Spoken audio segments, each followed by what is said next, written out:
This question comes from Alex, who asks a question that's been on the mind of every kid who's ever dreamed of being a superhero. What would happen if you could actually run at the speed of light? On the surface, it sounds great. You could win every Olympic event, commute from New York to London in the blink of an eye, and never be late for anything ever again. Let's imagine you're about to run the 100-meter dash. The starting pistol fires. You decide to turn on your light speed ability. You will, without a doubt, win the race.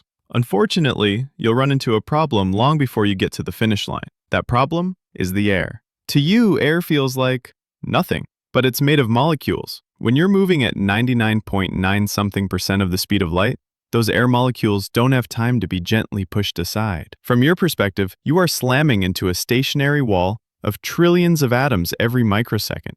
This would be inconvenient for you, as you would no longer exist, but it would be far more inconvenient for everyone else. The atoms that make up your body would begin to fuse with the nuclei of the air molecules. Each collision would release a tremendous burst of energy in the form of gamma rays and scattered particles. In essence, by trying to run, you have become a walking, talking particle accelerator, triggering a continuous, catastrophic chain of thermonuclear explosions all along your path. How much energy are we talking about?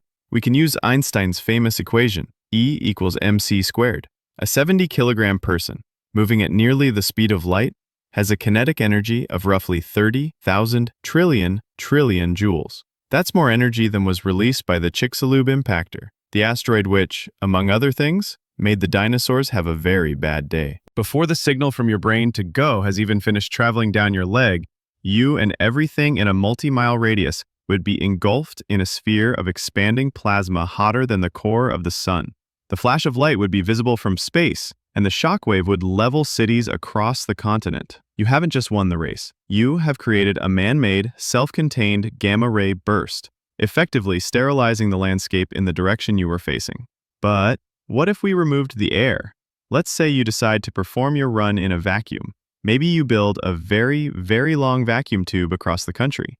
Here, you run into the problem of special relativity. One of its fun side effects is that as you approach the speed of light, your experience of time slows down relative to an outside observer. If you were to travel at the speed of light, time for you would stop completely. From your point of view, your journey would be instantaneous. You would arrive at the finish line at the exact same moment you left the starting block. You wouldn't experience the run at all. You wouldn't even have time to think the thought, I'm running at the speed of light. So, what would happen if you could run at the speed of light? The answer, it turns out, is that you would cross the finish line in record time. It's just that the finish line, the country it's in, and the very concept of winning would have been converted into a spectacular cloud of incandescent gas.